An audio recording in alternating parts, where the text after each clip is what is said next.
We have just a little award for Dawn, or just a nice little certificate, and it says, Certificate of Farewell. We, the other side, do hereby proudly present this certificate of farewell to Dawn McIntosh with all the best wishes to you for the future, both personally and in any new business venture you may or may not undertake in your new revitalized life. Awarded on the 16th day of January 2015 by the members of the Senior Center, Board of Trustees, staff, and all our seniors. We're going to miss them.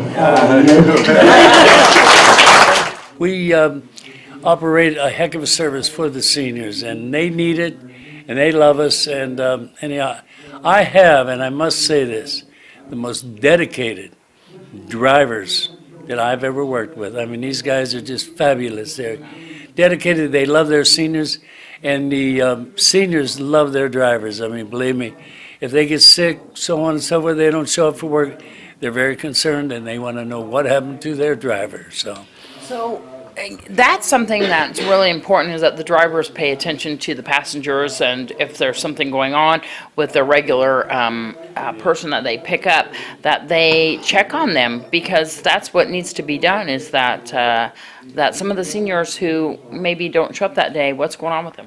Well, you know exactly, and so my driver will, say for an example, in the morning, knock on the door and there's no response, and which has happened several times.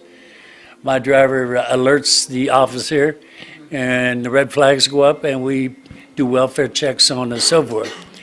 My drivers have followed up on individuals that are not feeling particularly well that day, and they will make sure that they get the necessary help, medical or whatever, because they do not just drop them off at the door and say, okay, good night.